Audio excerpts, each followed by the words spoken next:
G'day, Sandbagger here from the 405th Infantry Division. Just wanted to show you guys how to do some slush casting very quickly, just to turn something from paper into something rock hard. Here's one I prepared earlier. First of all, just make sure you have everything ready and everything clean. You have a mixing stick, you have your catalyst for the filler, and you also have your catalyst for the fiberglass resin. And make sure everything's ready to go. First thing you do is grab yourself a cup, chuck in some of this car body filler,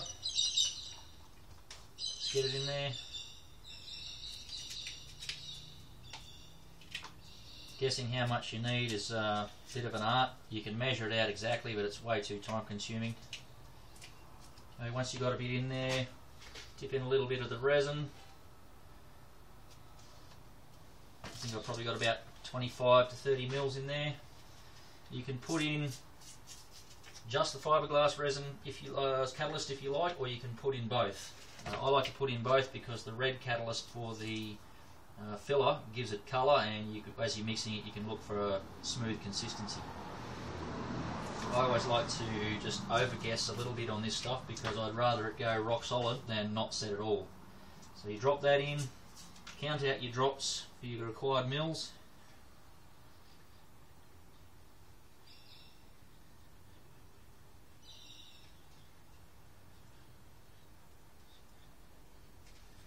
Okay, once that's in, give it a quick mix.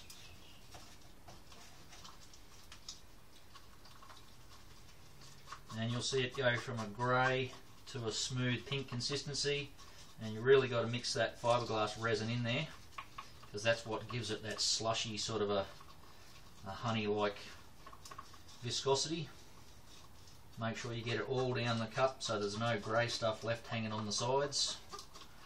Mix it quick while it's still sloppy.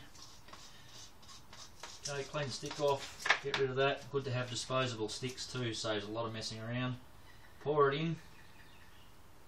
Now you can do this inside your helmet, inside the chest piece, any part of the armour you like.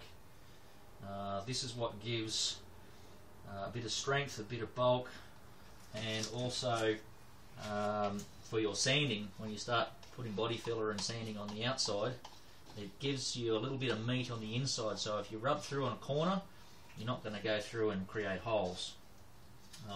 If you do, don't worry too much about holes because you can fill them in later anyway.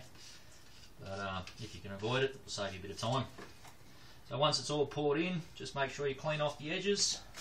Now I'll normally be doing this with a respirator because this is an organic chemical, but not much good for video, and I'm only going to be in here for a very short period of time. I've got the door open behind the camera, so I'm well ventilated. Best to be doing this outdoors if you can. But once you've got it in there, you just start slushing it around and you'll see it start to go off and it'll get stiffer and stiffer. And just make sure you coat everything on the inside, let it run back if you have to. It's already starting to harden up because, as I said, I like to err on the side of too much catalyst rather than not enough. And it only takes a couple of minutes.